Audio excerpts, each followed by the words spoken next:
Today, the title or subject matter to guide us, and this will be just a guidepost sort of, believing Jesus and his word for spiritual and physical healing to live 1,000 years. Now, remember, we read yesterday, or last time we were together, depending on when you view this, that Noah lived 950 years. That's found in Genesis chapter 9, verse 29. After being a preacher of righteousness and being the settler of the brand new earth after the great rain and the great flood, Noah lived 950 years. Didn't make it to 1,000, but I mean, that's close enough. We are now, those of us members of the elect, and those of us who are listening and perhaps will become members of the elect, or those who are members of the elect and don't know that they are, we're scheduled to live at least 1,000 years. And so a part of what will have that happen, obviously, is that we're going to need some teachings to help navigate us through the process of our physical bodies. Now, there are two things that we need to keep in mind. Number one is that there is your spiritual life. That has always been promised eternity, your spiritual life. Now, you can spend it in heaven or you can spend it where. But then there's the physical aspect of us that death itself takes charge over. Now, death will try to take charge over your spiritual existence, but there hasn't really been a decree from God or ruling from God that allows your spirit to die. Now, that death will try to take it, and we want to cover that today in great detail. But the physical body is less powerful when it comes to death itself. In fact, death can pretty much take it down through any number of means. So we want to look at the spiritual and physical healing so that we can, of course, attain the 1,000-year reign. And there are verses we're going to read today, obviously, we're actually going to actually start a fourth segment of third chapter readings by reading from Psalms 37. And then we're going to assign the Psalms of reading from Psalms 137, 7 through 13, as we've done with Revelation and with Malachi and with Proverbs. But today we're going to read Psalm 37 because Psalms 37, and then we're going to start that reading. And wait for me to give the official start of that day. We'll not start it today because not everybody's on board today. Some people are, will not logged on today, but we'll log on later. Now, but I'm going to read Psalms 37 because it talks about spiritual healing. Let me just give you a brief synopsis of what I mean by that, and then we'll be able to better understand where I'm going. So, of spiritual healing. Now, remember I told you just a few moments ago that look at Psalms 37:37. Make note of this. Put this one on your refrigerator, right? Psalms 37:37. When it comes to the spirit not dying, and the spiritual healing, and the spiritual well-being, and the spiritual mind, right? Psalms 37, verse 37 is a beautiful verse. It says, "Mark the perfect man, and behold the upright, for the end of that man is peace." And peace in this context means healed, at peace, at joy, heal. Mark the perfect man. Psalm 37:37. Let's not forget that one. But what I want to do in reading this, and then I got a lot of things I got to say today and a short time to say them in. What I want to do today is, in reading from Psalms 37, I want you to look at Psalms 37 in the context of telling you not to worry, to be spiritually healthy. No matter what happens to you, let nothing stop you from being spiritually healthy. Let no attack, let no worry stop you from being spiritually healthy. Now watch this. Psalm 37, verse 1. Fret not thyself because of evildoers. Neither be thou envious against the workers of iniquity. Two statements regarding spiritual health. Now, I'm going to come back to that. Trust in the Lord, for they shall be soon cut down. Verse 3, trust in the Lord and do good and dwell in the land, and verily thou shalt delight thyself. Delight thyself also in the Lord, and he shall give thee the desires of thine heart. Okay, that's enough. I just want you to taste it. I'm coming back to that. We're going to stay with this one for a while. Regarding being spiritually healthy, right? Now, remember last time we were together, I was teaching you about my concerns about did I have the coronavirus? And do I have the coronavirus? That coronavirus is a wicked thing. It will kill. There's no doubt about it. And I'm in that age where, you're more susceptible to die if you get it, right? So, and I went over the time, back in, February and March, where I thought I may have had it. I had a cold. I felt wheezy. I said I had headaches. I did not. I felt dizzy. I felt dizzy from time to time. I would stand up and I'll feel a bit dizzy. And coughing and sneezing, no shortness of breath. But it ain't over with yet, by the way. It ain't over with. That's the other thing. And I understand that the whole coronavirus isn't over with yet. But I want to use the coronavirus today, not to talk about my concern about whether I had it, whether Elizabeth had it, whether, et cetera, et cetera, et cetera. But I want to talk about the coronavirus and to explain to you what it is, because right now most people are aware of viruses, which obviously are diseases that attacks the body. And then the vaccines, which is the antibody to the virus. You got the virus and you got the vaccine, which is the antibody to the virus. The virus comes in, and if you got a vaccine that can either stop it or protect you. But here's the presumptive and factual statement regarding understanding of any virus, but specifically now the coronavirus. Here is the presumptive and factual statement. Here it is. Viruses. What is a virus? It comes in, right? It attacks the body, right? Makes you sick, can kill you.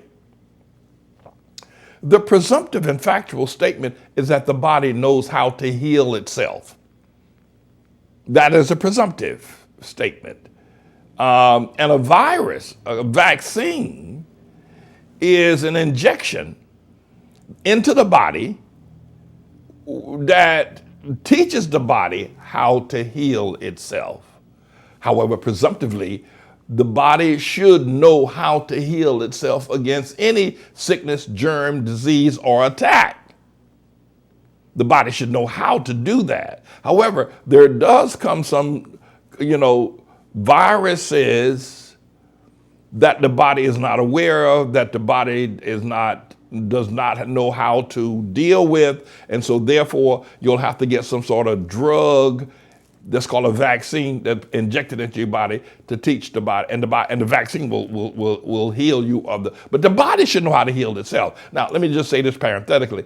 The body has always known how to heal every disease known to man. In other words, you should never get sick. If you do, it should only be for a moment. The body has been designed by God, following his laws. The body has been designed by God to heal every sickness, every disease, every malady.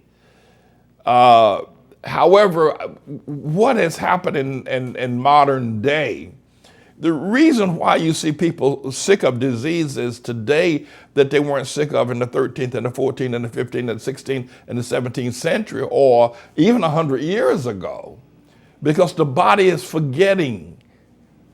The body is forgetting how to heal itself. It's forgetting it's forgetting how to heal itself. It's forgetting those things.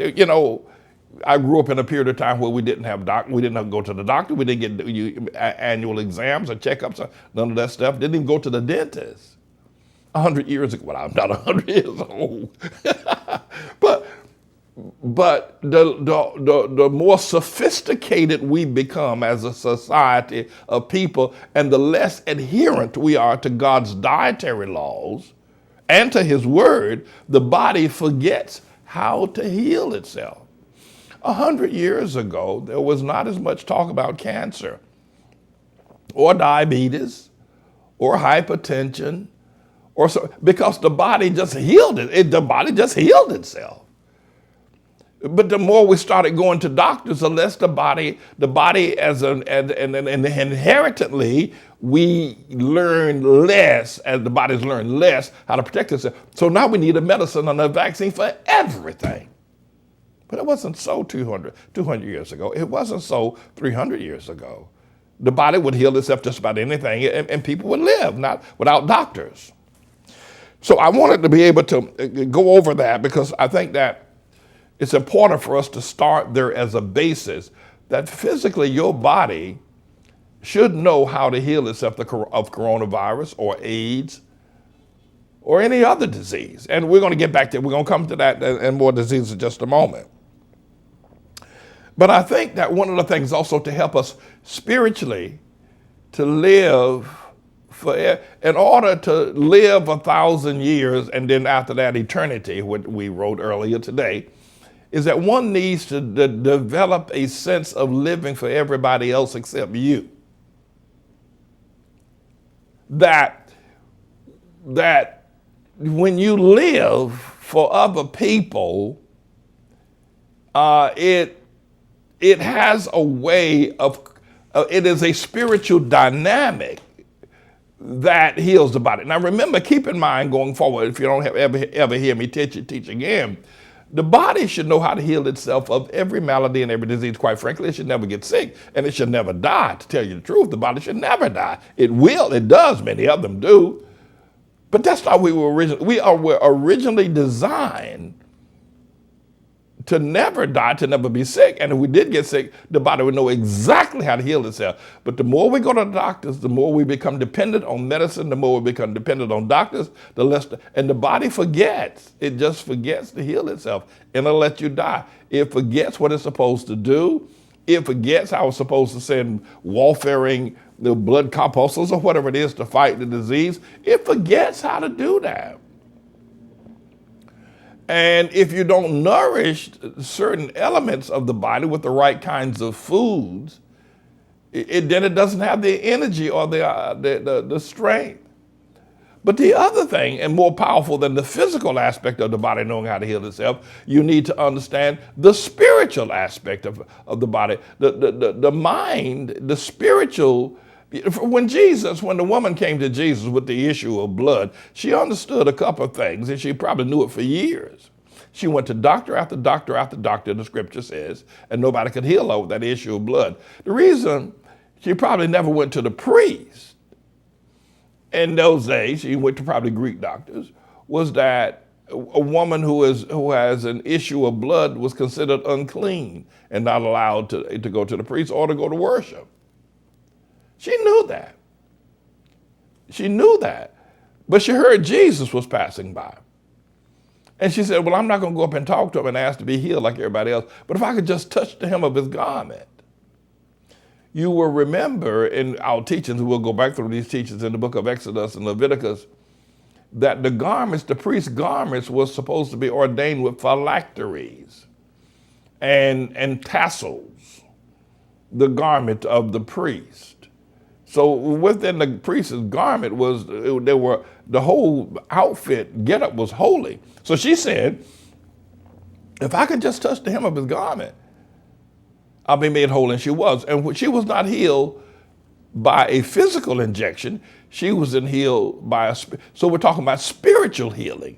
That when the body forgets how to fight viruses on a physical basis, for instance, you drink some bad water, or Jesus said, if you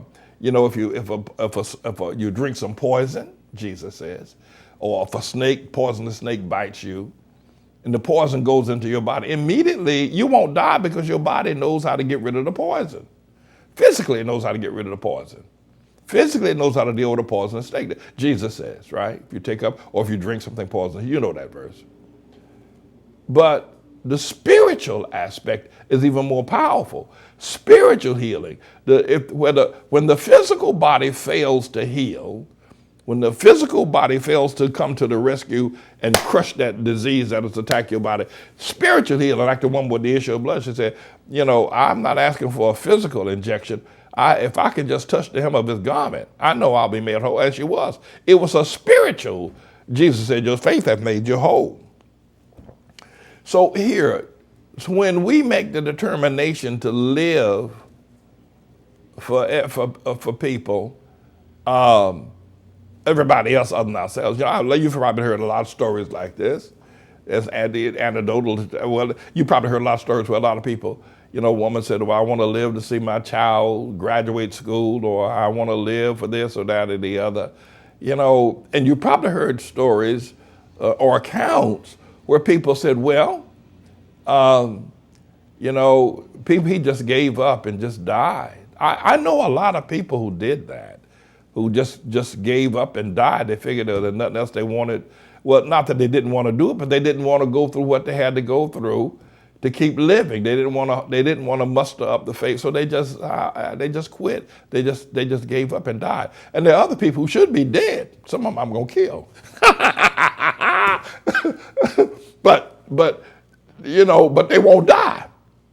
They just, there's some people, and I'm gonna kill. Said I'm gonna kill them. It was just a joke. They just refuse to die, and the older they get, they just refuse to die. And you can not only refuse to die, but you can refuse to be sick. I mean, it's spiritual, right? It's spiritual, not physical healing, but spiritual healing. You can I just refuse to die. I just ain't gonna do it. I just ain't gonna do it. The story is told, I don't know how true it is. A lot of fables are passed down here and there, that George Washington was shot over 40 times on his horse while leading the Revolutionary War. They said he went out and prayed one morning and he just refused to die. Some people just refuse. So your spiritual healing is stronger than any physical sickness, and your faith will make you whole. Now, one of the things that I want to deal with in terms of spiritual healing today is that I want to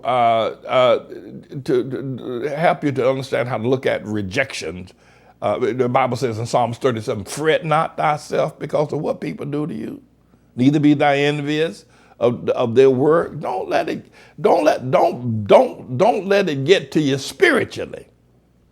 But before we touched on that, we had an extraordinary celebration in our courtyard on this past Sabbath Eve for Mother Shekinah Seals, right? Mother Shekinah Seals, who was 100 years old on the 4th of July.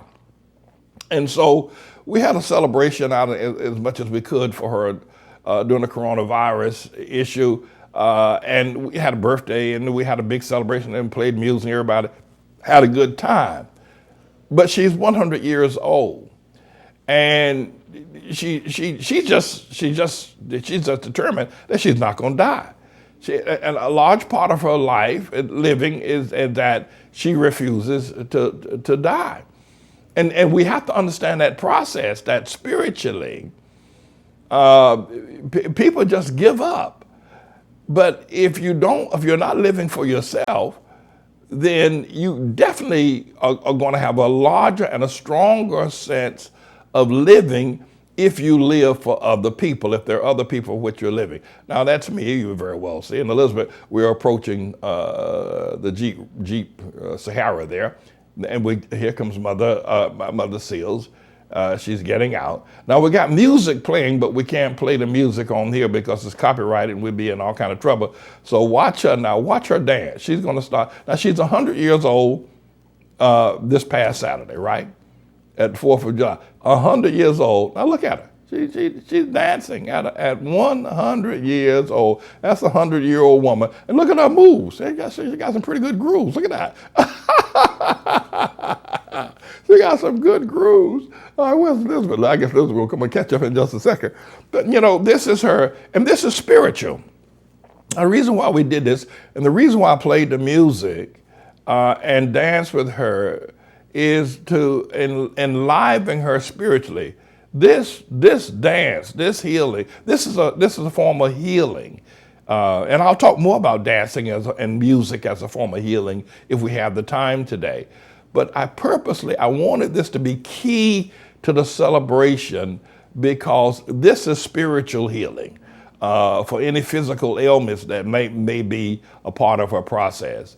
And to have this going on the way it was, way it happened. It was just a very joyous, very exciting time. All these birthday cakes and no candles on the cakes. Well, we probably couldn't put 100 candles on there anyway.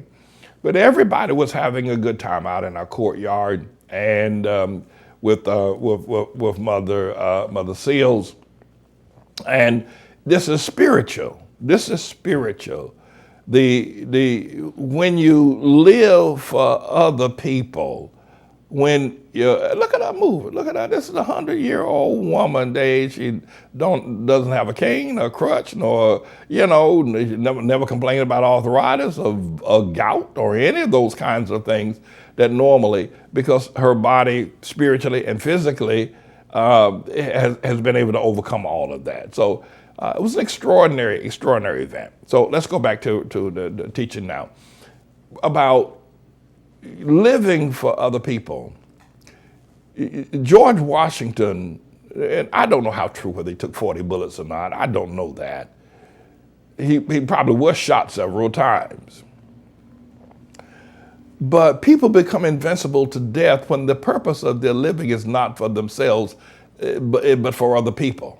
Like Toussaint L'Ouverture down in Haiti, or other great leaders whose purpose was to live not for themselves, but to live for other people. And the fact that you say, death, I'm not leaving here until I see ATLAH come. I'm not leaving until I see, my child. I'm not leaving this earth until I see people blessed. And there are people who have, now they're rare people.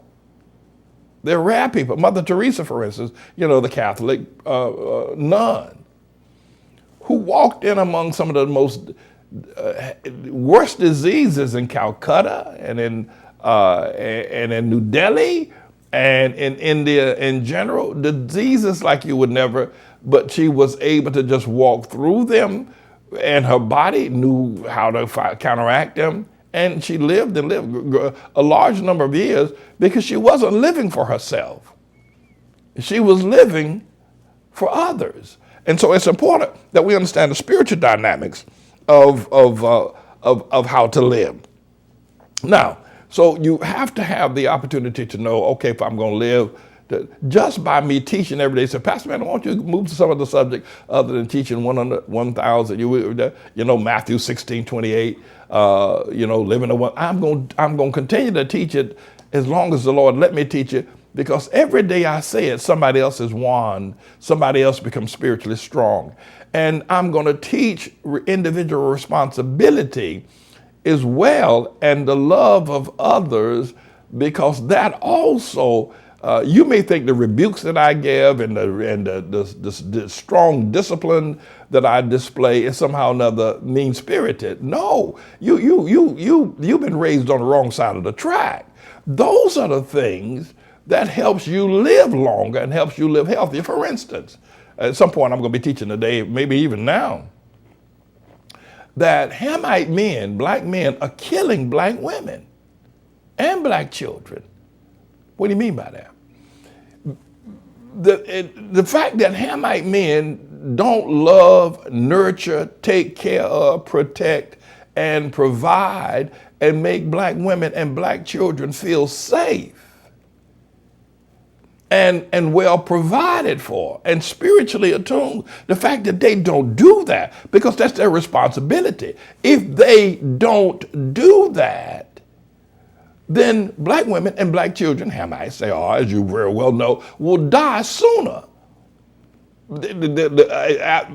Years and years and years of fear will finally take them down. It will finally cause cancer, cause sicknesses, and years and years in fear in the children and not being protected, not being loved. It's a killer. It's a spiritual killer. Hamite men are killing their children. They're killing the women. They're killing them. They're killing them. you say, well, you harsh, you're mean spirit. You did. No, I'm not. I have to identify the demons, and I can't talk pretty to men who are spiritually killing their wives and their children. I can't talk pretty. There is no political correctness. You got to lay it on the line the way it is. Talk the talk. I'll get back to that, all right? But because that's a very important subject. When you look in the ghetto, when you say, and the reason why I showered Mother Seals, and we'll shower anybody else for that matter, is that spiritual joy will cause them. Now, so the woman with the issue of blood, she understood that I physically, my body hasn't healed itself, but I believe spiritually that I can get a spiritual healing. Now, there are some sudden sicknesses, as I said before, presumptively and factually, the body knows how to heal itself. It knows how to heal itself. I don't take herbal medicines. I don't. I told you the other day, the doctor said to me that I should take Flomax. I'd filled the prescription, so he see that I filled it, but I did not take one of those pills. And by the way, don't you do what you if you're on medication, don't you stop taking your medication because you heard what I said. But and Mother Seals, by the way, she takes a lot of herbal medication. And, a lot of herbal stuff, herbal this, that, and the other. I don't take vitamins. I never have. I've never took don't bring that up. I've never taken vitamins. I've never taken vitamins. Never. I don't do it. I don't take herbal med. I don't do it. Because, first of all, they've never done it. I did try to take some one time, a time or two, but they never did anything for me. At least I didn't feel any better, As I said to you the other day, my body is in a groove, right? I'm in a groove. I think my body knows how to heal most diseases. I believe that. And I'm not going to start tampering with medication, and then get out of the groove. I'll come back to that also. But there's sudden diseases that come upon the body, and there are diseases that are inherited. For instance, you go to the doctor, he'll ask you, did your father have high blood pressure? Did your father have heart disease? Did your father have, this or that or the other? There's some diseases that are inherited, right? And you get them as a result of being born of someone who was sick. So, and then of course, as we know, sexual contact is the best way to get sick. You want to get sick, have sex with somebody that's sick. And it doesn't matter, even including cancer, though cancer is not a contagious disease, but nothing affects the blood system like cancer does. You have sex with someone who's cancer, then you're ingesting blood into your body. So some diseases are inherited. Some diseases are inherited. If your father had it, then I don't know. My father died before I could find out what he had. I don't know what kind of sickness he had. He's dead now, and I can't ask him. But the doctors will ask you, because that's where they'll start in terms of diagnosing how severe your disease may be. But and of course, there are blood diseases. Now, I want to talk a little bit about, I said the other day, the last time you and I were together. Let me read it once again, Psalms 37, where it says, actually this verse says, have a blessed state of mind.